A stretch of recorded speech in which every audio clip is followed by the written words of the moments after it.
Hi guys, we are getting ready to start our first research project tomorrow, so to prepare for that, today we are going to be taking notes over reliable and unreliable resources. You will be taking these notes in your INB on page 29 through 30. Please realize that you do not need to write down every single piece of information found in these notes.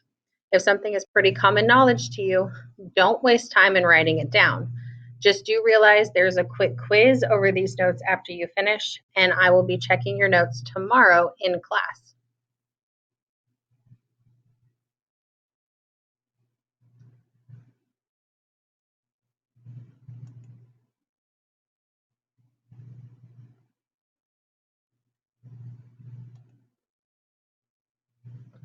I'm sure that you guys are very aware that we are constantly surrounded by information that is false.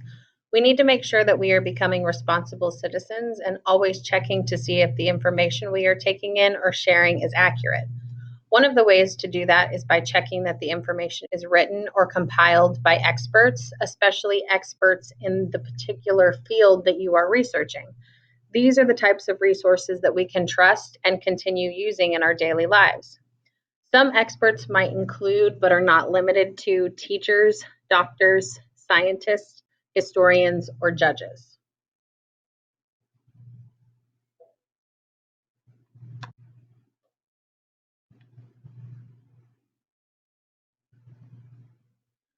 You guys have, of course, heard of and probably used Wikipedia, but we really need to start staying clear of that website.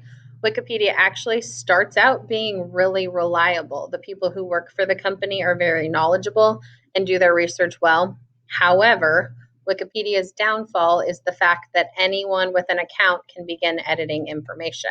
When I was in high school, the kids in my grade really loved to change any page that they possibly could to either be about Chuck Norris or unicorns. It was just kind of the thing, and it really messed up a lot of Wikipedia's reliability as a source. The only time you want to use Wikipedia is possibly when you're looking for your own resources. Every Wikipedia page has a works cited page at the bottom that you can use to check out their original sources.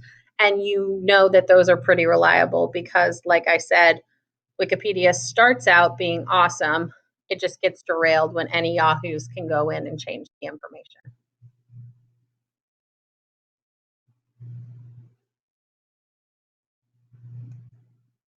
Okay, the next three slides are just lists of possible reliable and unreliable resources. Again, you do not need to write down every single piece of information. Just make sure that you're getting down the ones that you don't recognize right away. If something is common knowledge to you, don't write it down again.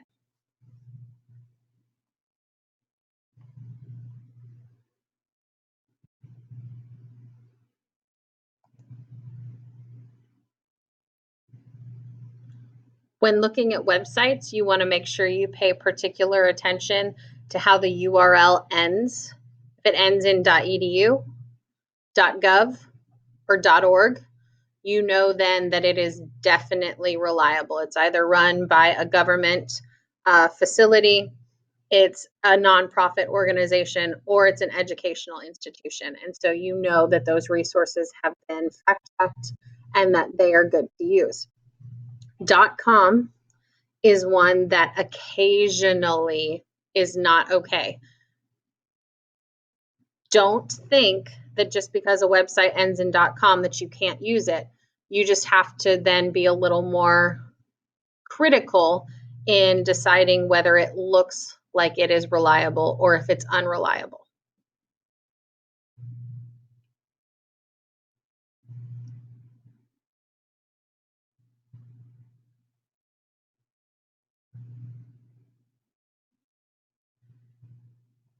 And then finally, the websites that we definitely don't want to use are the ones that end in .html. .html is the lowest form of a website that you can get. They're usually free and started by Joe Schmoes in their basement. So really be careful to make sure that .html are websites that you are never, ever using in your research.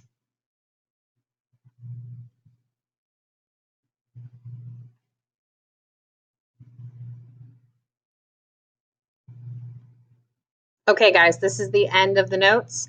If you need to go back and get any information, feel free. The quiz you can find on Canvas. You may use your notes during that quiz. So make sure that you do your best on it.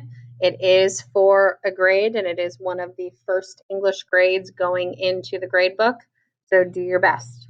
Make sure that the rest of the day you are following my instructions, listening to the sub, and being the great kids that I know that you can be.